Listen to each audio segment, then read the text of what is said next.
Silvia, estamos todos ya aquí. A ver, chicos, chicas,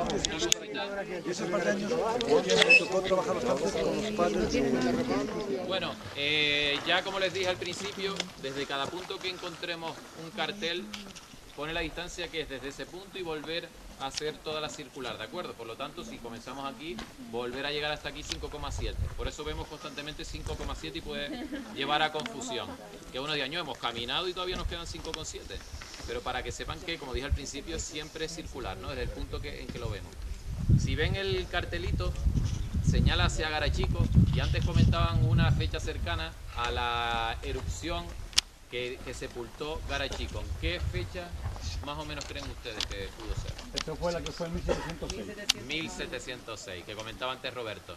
Y esa erupción, las consecuencias que produjo, una de las más principales, o de las más importantes, mejor dicho, a nivel económico, es que sepultó todo el puerto de Garachico, que en ese momento era el puerto por donde estaba el puerto más importante de la isla, por donde entraba el comercio y demás.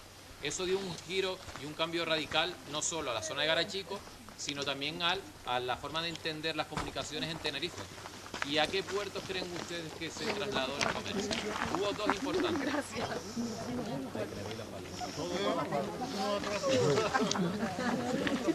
Hubo dos. ¿El puerto de la Luz de Las Palmas? Ese es más actual, ¿no? Bueno, Puerto de la Cruz, que sería la zona de la Orotava, que es el puerto que en esa época sería Puerto de la Orotava, Puerto de la Cruz, que sería la costa de la Orotava, y el puerto Santa Cruz, que empezó a coger el auge del comercio en esa época. Para que vean la importancia de una erupción o de cualquier movimiento de la naturaleza, cómo puede hacer que la sociedad y la idiosincrasia, incluso de entender una isla o un entorno, puede cambiar tanto en cuestión de semanas, lo que dure la erupción, ¿no? Y sus consecuencias. Les decía al principio que hay varios tipos de erupciones. Normalmente, en la historia de las erupciones que ha habido en Canarias, las que están constatadas y registradas, el tipo de erupción que se suele dar aquí, ¿alguien sabe el nombre? Es de la isla de Stromboli, de donde se le... Estrombolianos son los suelen ser, ¿no? Estrombolianos, muy bien. Suelen ser complicadillos. Suelen ser, ahí ha habido algunas más duras, pero suele ser la estromboliana. Hay como 5 o 6 tipos de erupciones, que puede estar la islandesa, que es la más suave, por así decirlo. Luego puede estar la hawaiana, que incluso fíjense que sí es suave, y las lavas van a una determinada velocidad, que se suelen formar incluso lavas en los cráteres, que la gente incluso va a visitarlo. Luego iría el estromboliano. Si dijéramos, no es exactamente por... Cuidado. Que son muchos factores, pero sí que podríamos entenderlo por la cantidad de gases que puede llegar a emitir una erupción, la cantidad de lava. Sí podríamos ver esta clasificación, sería como un tercer tipo, por así decirlo. Después hay algunas mucho más fuertes por la expulsión de gases y por cantidad de magma que se expulsa, como puede ser la pliniana, la vulcaniana, etcétera, etcétera. Importante, como dijimos antes, que conozcamos a través de la gente cómo se vivió, porque según las referencias que tomemos, nos pueden hablar, magnificar el hecho o reducirlo. Entonces, como dije antes, vamos a ver un poquito cómo se sucedió en esos instantes de la erupción. ¿Alguna voz? ¡Otra vez yo! Venga, ¿quién le da el relevo? Es un texto sencillo. Venga, esa chica joven. ¡Ay, qué miedosa! ¡Venga, hombre! ¡Venga, Dalí!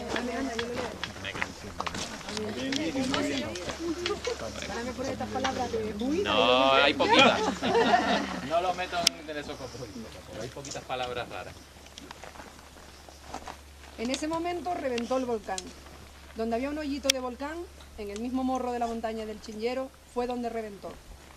Dio un gran berrido y los escobones saltaron al aire, subiendo a una altura como 3 pinos grandes, dando vueltas, revueltos con el humo y la tierra, negra y colorada.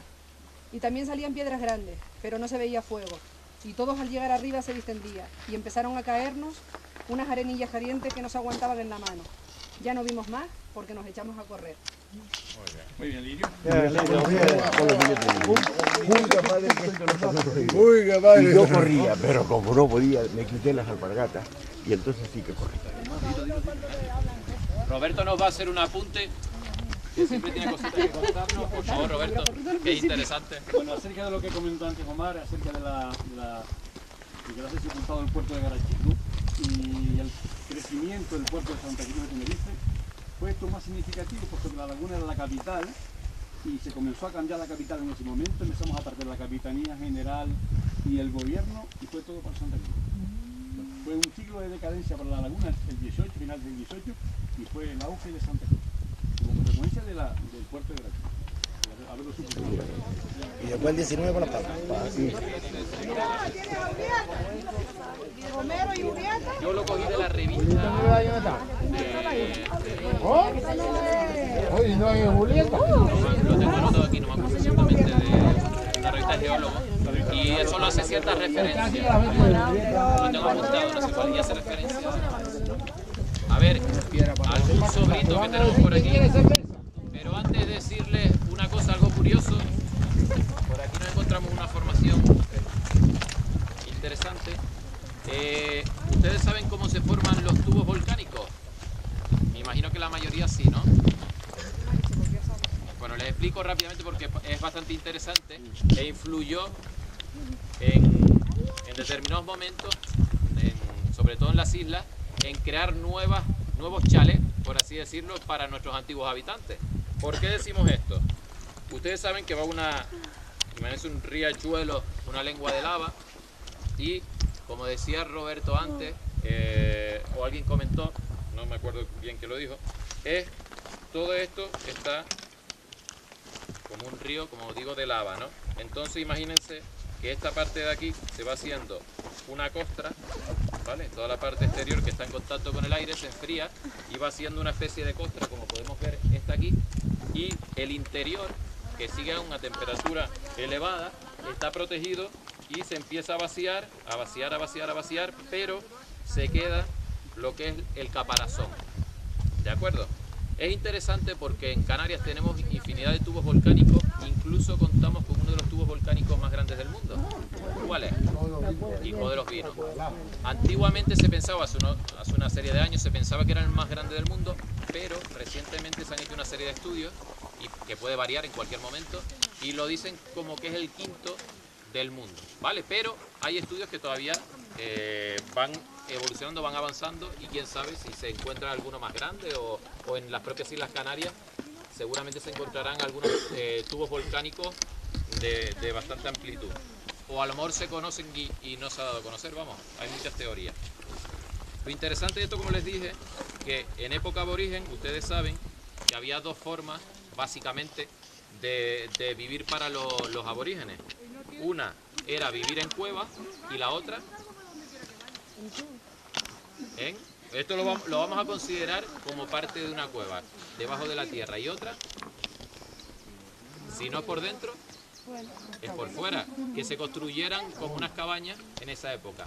Es interesante porque recientes estudios, antes se hablaba de que solo había habitaciones o casas que se construyeran de piedra solo en la isla de Gran Canaria, pero se han encontrado en algunas otras islas que también se habían poblado, incluso donde se vivían con casas hechas de piedra. ¿De acuerdo? Esto ha cambiado un poco la historia y es interesante porque les hago esta mención, porque la historia, no solo en Canarias, sino en general, está cambiando a pasos agigantados.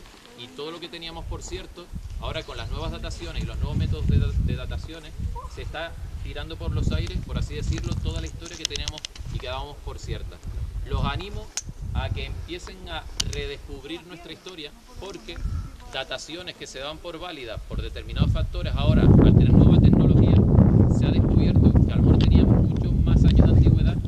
Y por darles un dato que a nosotros nos afecta, se pensaba que los primeros habitantes como que se asentaron en las islas, estaban en torno al 600, al 500 antes de Cristo.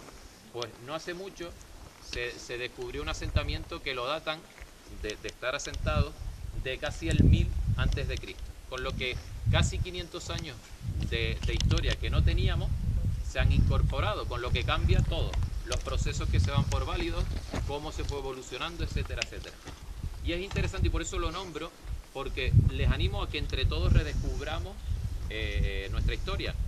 Una, porque no ha habido elementos o herramientas, mejor dicho, para calibrar correctamente de qué época eran. Otra, lo que se recogía no daba los suficientes datos para saber, por ejemplo, cuándo nació Tutankamón, que ya se descubrió hace poco, quiénes eran sus descendientes. Está patas arriba también toda esa historia. Y cosas tan interesantes como qué era lo que comían. Antes se decía que aquí hay un debate si habían olivos o no había olivos. Entonces ya se empiezan a encontrar ciertos restos.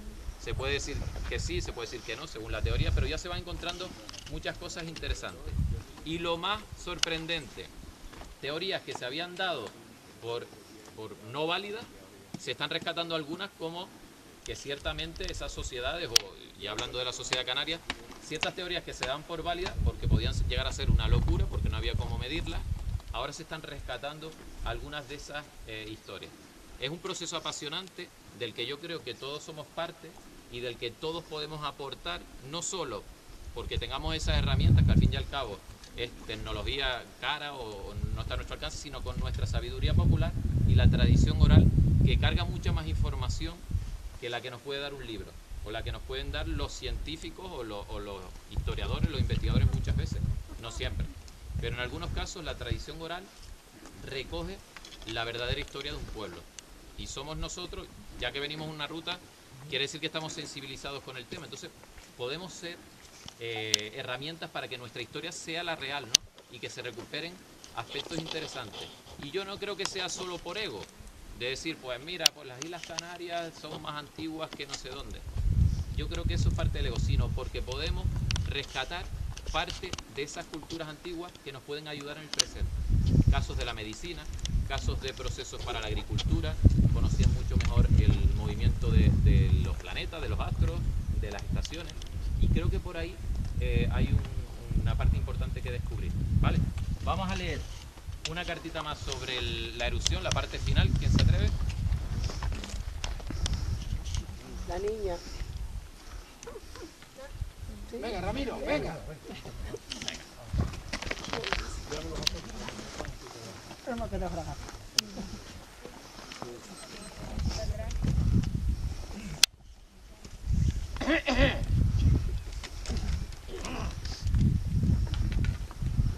Testimonio. La primera lava se dirigió hacia el tanque Eicó, pero al irse solidificando sirvió de muro y se fue desviando hacia el llano de los Asnos. A las 6 de la tarde del día 19, un río de lava se dirigió hacia Santiago del Teide.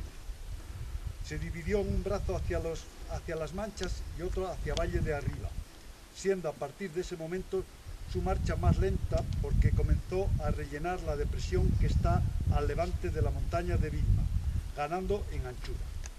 Durante la noche la erupción era visible desde La Gomera y se vislumbraba el resplandor desde la punta del Hidalgo y en Gran Canaria. Los aproximadamente 1000 vecinos que vivían en la zona decidieron abandonar sus hogares y trasladarse a la playa, donde se negaron a embarcarse en vista de la lejanía del peligro. José Méndez, Santa María. Santa María, sí. Gracias, Ramiro. Y había un compañero que comentó un testimonio que me gustaría, si quiere, que lo reproduzca para el grupo, porque me parece muy interesante, de cómo lo vivieron un padre y un hijo. Venga, que es muy interesante, la verdad. Cuando se vino a hacer la investigación del Quinllero, el Consejo Superior de Investigaciones Científicas de Madrid, se dedicaron a recopilar información del lugar. Y entre ellos hablaron con gente que vivía aquí del pastoreo. Y hablaron con el cabrero, y le preguntaban que cómo lo había vivido. Dice que sintió unos temblores tremendos y que aquello empezó a escupir fuego. Y entonces le dijo al hijo, hijo, corre que esto nos traga. Y el hijo dice, oiga padre, oiga que es verdad. Y empezamos a correr, pero no podíamos con el miedo. Dice, nos paramos, nos quitamos las alpargatas y entonces sí que corrimos. Un aplauso, por favor.